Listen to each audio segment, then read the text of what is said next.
So hello everyone दोस्तों, क्या हाल चाल आप लोगों का। तो आज है हमारा 1000 वीडियोस की सीरीज का 157 नंबर का वीडियो। सो फ्रेंड्स, आज जो है मैंने हमारा बर्नौली इक्वेशन जो कि न्यू टॉपिक है उसका फर्स्ट क्वेश्चन लिया है।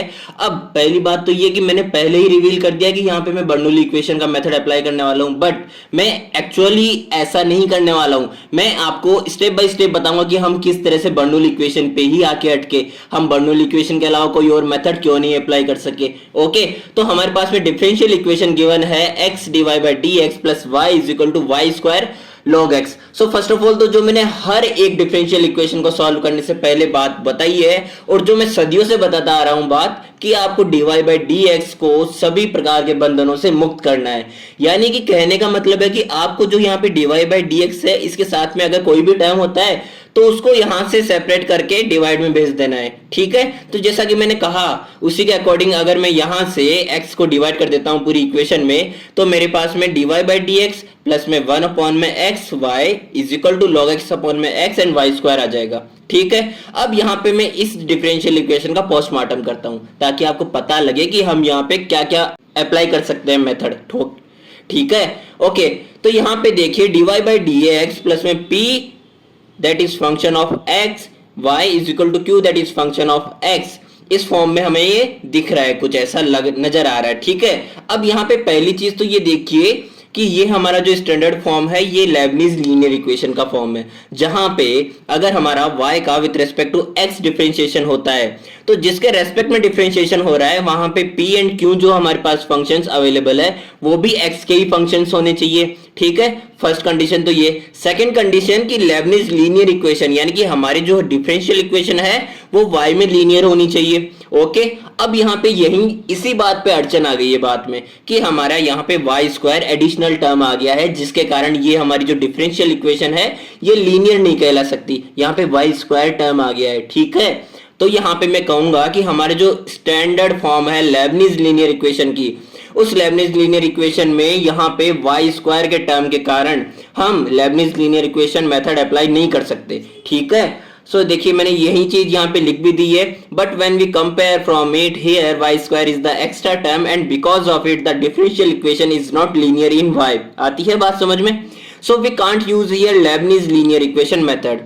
It is non-linear equation reducible to linear form. अब देखिए यहाँ पे जब हमारे पास में dy by dx plus px y is equal to q of x आ गया ना, अब अगर इसके अलावा मेरे पास में वाई स्क्वायर का ही एडिशनल टर्म है तो मैं इसको रिड्यूस कर सकता हूं। यहाँ पे पॉसिबिलिटी है कि मैं इसको रिड्यूस कर सकूं लीनियर इक्वेशन में। तो ये नॉन लीनियर इक्वेशन है जो कि रिड्यूस हो सकती है लीनियर इक्वेशन में, जिसको हम अनदर नाम जो देते हैं वो कहते हैं कि बर्नौली इक्वेशन। ठीक है, अब देखिए जो मैंने यहाँ पे बात बोली है कि नॉन लीनियर इक्वेशन जो कि रिड्यूस हो जाएगी लीनियर इक्वेशन में, तो हम इसको रिड्यूस करेंगे लीनियर इक्वेशन में by the help of Bernoulli equation. But जब बर्नौली इक्वेशन की हेल्प से हमने नॉन लीनियर को लीनियर में कन्वर्ट कर दिया, इट मींस जब कन्वर्ट हो ही चुका है लीनियर में, तो हम यहाँ पे कौन सा मेथड अप्लाई कर सकते हैं? Lebanese linear equation. तो जैसा कि मैंने यहाँ पे बात बताई है आपको कि हमको first of all Bernoulli equation method को अप्लाई करना है एंड देन मैं Lebanese linear equation method apply करके ये सॉल्व करके बताऊंगा। वही चीज मैं आगे भी अप्लाई करने वाला हूं, तो ये मेरी बात नोट करके रखना। हम चलते हैं आगे। ओके, सो यहां तक हमने जो बात करी है वहां से मैंने लेबनीज लीनियर इक्वेशन का स्टैंडर्ड फॉर्म तो बता ही दिया है। अब अगर मैं बर्नौली इक्वेशन यूज में कर रहा हूं यहाँ पे, तो बर्नौली इक्वेशन को यूज में लेने से पहले इसका स्टैंडर्ड फॉर्म जान लीजिए, जिसको देख के आपको ये पता लगाना है कि यहाँ पे मुझे बर्नौली इक्वेशन मेथड को अप्लाई करना है। ठीक है, सो यहाँ पे dy by D x plus में p that is function of x multiplication y is equal to q that is function of x multiplication में y to the power n। अब यहाँ पे n क्या था? y स्क्वायर था ना, y square आ रहा था यहाँ पे। इट मींस यहाँ पे n इज इक्वल टू 2 रख देंगे तो हमारे पास बर्नौली इक्वेशन का स्टैंडर्ड फॉर्म आ जाएगा। तो चलिए प्रोसीड करते हैं हम लीनियर इक्वेशन में कन्वर्ट करने के लिए यहाँ पे।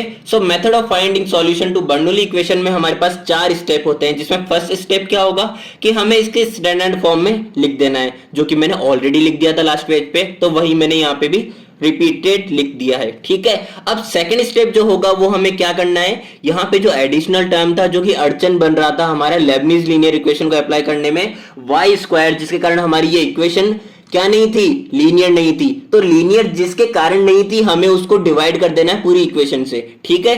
तो इट मींस मुझे वाई स्क्वायर से डिवाइड कर देना है पूरी इक्वेशन में। तो यहां पे मेरे पास में क्या आ जाएगा, y to the power -2 dy by D x plus में 1 अपॉन में x y to the power -1 हो जाएगा, क्योंकि y की 1 पावर ऑलरेडी है वहां पे, ठीक है। एंड यहां से वाई स्क्वायर पूरी तरह से मेरे पास कैंसिल आउट हो जाएगा। ओके, अब मेरे पास जो थर्ड स्टेप होगा वो मुझे क्या करना है कि हमारे पास जो p था, जो कि फंक्शन था x का, उसके साथ में जो टर्म होगा उसको मुझे कंसीडर कर लेना है किसी भी एक वेरिएबल के। तो मैंने z is equal to y to the power -1 consider किया है।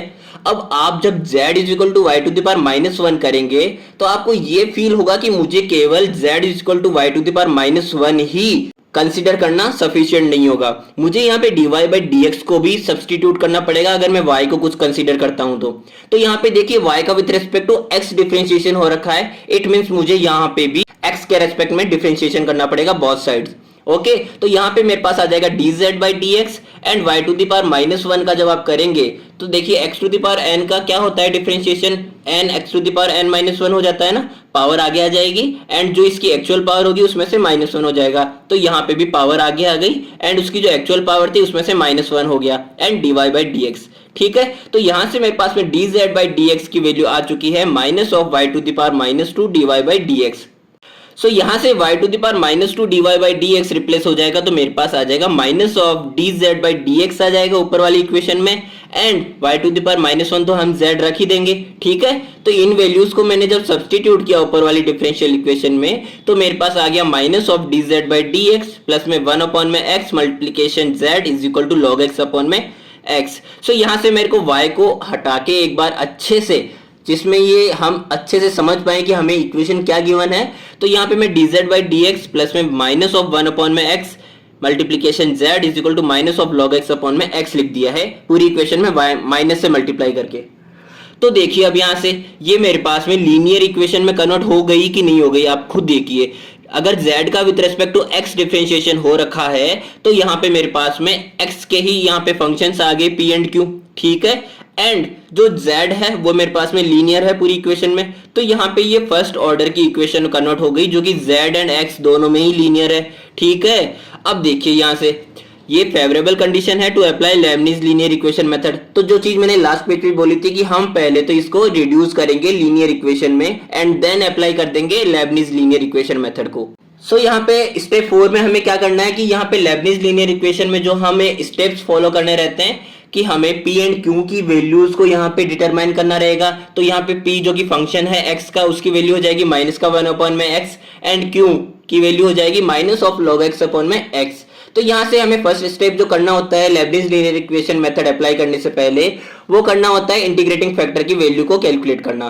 तो इंटीग्रेटिंग फैक्टर हमारे पास में होता है e to the power p and इसका p का जो है x के रेस्पेक्ट में इंटीग्रेशन हो जाएगा। अब देखो सबसे मेन चीज यहाँ पे जो है वो ये कि आपका z का विद रेस्पेक्ट टू x हो रखा है ना डिफरेंशिएशन, तो यहाँ पे p एंड q भी हमारे पास फंक्शन थे x के, तो यहाँ पे इंटीग्रेटिंग फैक्टर में भी हमें x के रेस्पेक्ट में ही इंटीग्रेट करना पड़ेगा क्योंकि p एंड q हमारे पास फंक्शन किसके हैं, x के हैं। तो यहाँ पे मेरे पास आ जाएगा e to the power minus of 1 upon में x का integration with respect to x। तो यहाँ पे 1 अपॉन में x का हो जाएगा log x जिसका बेस मेरे पास e है। अब यहाँ पे लॉगरिथम की मैं अगर पावर प्रॉपर्टी को यूटिलाइज करता हूं तो मेरे पास -1 को अगर इसकी पावर में लेके जाना है तो मैं लिख दूंगा log बेस e 1 अपॉन में x, ठीक है।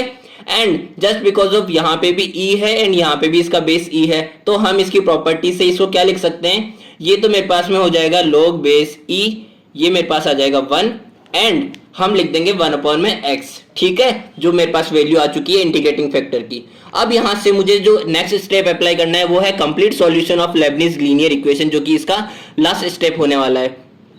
सो यहाँ पे हमें क्या करना होगा कि हमारी जो इक्वेशन है उसमें z का विद रेस्पेक्ट टू x हो रखा था ना डिफरेंशिएशन, तो यहाँ पे z multiplication integrating factor is equal to integration of q multiplication integrating factor with respect to x plus में c आ जाएगा। जहां से मैं हमारी जो वैल्यूज है ऊपर से उन सभी वैल्यूज को रख देता हूं, तो मेरे पास में इंटीग्रेटिंग फैक्टर 1 अपॉन में x एंड q की value minus of log x upon में x आ जाएगा एंड इंटीग्रेटिंग फैक्टर की वैल्यू अगेन 1 अपॉन में x आ जाएगी। अब यहां से आप इसको अगर अलग करके लिखते हो algebraic function and logarithm function को, तो मुझे इंटीग्रेट करना है 1/x² एंड log x को। अब यहाँ पे आप एक चीज देखिए, यहाँ पे हमें इसको इंटीग्रेट करने के लिए इंटीग्रेशन बाय पार्ट्स जो हमने आइलेट के रूप में पढ़ा था उसको यूज में लेना पड़ेगा। सो आइलेट में देखिए क्या होता था, ये इनवर्स फंक्शन था, ये लॉगरिथमिक, ये अलजेब्रिक, ट्रिग्नोमेट्रिक एंड एक्सपोनेंशियल। तो यहाँ पे इनका सीक्वेंस क्या है, मेरे को कौन कौन सा फंक्शन किस किस सीक्वेंस में मिला है। फर्स्ट ऑफ ऑल तो देखो मेरे को क्या है, यहाँ पे लॉगरिथमिक फंक्शन है जो कि फर्स्ट नंबर पे आ रहा है, एंड हमारे पास में अलजेब्रिक फंक्शन सेकंड नंबर पे आ रहा है। ठीक है, तो यहाँ पे जब हमारे पास में फर्स्ट एंड सेकंड हमने इनकी नंबरिंग कर लिया है, तो हमें इंटीग्रेशन किस तरह से करना होता था आइलेट के द्वारा। देखिए हमें फर्स्ट को तो बाहर रखना होता था एंड सेकंड का इंटीग्रेशन, माइनस जिसको बाहर रखा था उसका डिफरेंशिएशन, एंड जिसका इंटीग्रेशन किया था फर्स्ट एक्सप्रेशन में अगेन उसी का ही इंटीग्रेशन, एंड इन दोनों का जो आउटकम आएगा आफ्टर मल्टीप्लिकेशन उसका हमें अगेन क्या कर देना है, इंटीग्रेशन। जो मैंने बात बोली है वो आप अगेन देखिएगा, अगर आपको समझ में नहीं आई है तो आप 10 सेकंड बैक करके वापस रिपीट करिएगा। ठीक है, सो यहां से फर्स्ट हमारे पास फंक्शन हो जाएगा log x, जिसके साथ हमें कोई छेड़छाड़ नहीं करनी है, एंड जो सेकंड हमारा फंक्शन है 1/x², 1/x² का हमें क्या करना है, इंटीग्रेशन। तो देखिए इंटीग्रेशन हम किस तरह से करते हैं कि मान के चलिए x⁴n का इंटीग्रेशन करना है, तो यहाँ पे x⁴n+1 डिवाइडेड बाई n+1 हो जाता था। तो यहाँ पे x⁻² है, 1/x² को हम x⁻² लिख सकते हैं ना, तो x⁻² + 1 डिवाइडेड बाई -2+1, यानी कि x⁻1 डिवाइडेड बाई -1। तो हम क्या कह सकते हैं इसको, -1/x, जो कि मैंने यहाँ पे ऑलरेडी लिख दिया है। ठीक है, आती है बात समझ में। अब मैंने जो बात बोली थी कि हमने फर्स्ट एक्सप्रेशन में जिसको बाहर रखा था उसका क्या करना है, डिफरेंशिएशन, तो log x का हो जाएगा 1/x, एंड जिसका इंटीग्रेशन किया था उसी का अगेन इंटीग्रेशन करना है, तो यहाँ पे भी मेरे पास क्या आ जाएगा, माइनस का 1/x। तो यहाँ से मेरे पास में 1/x² आ जाएगा, एंड माइनस बाहर मल्टीप्लाई होगा तो ये प्लस हो जाएगा।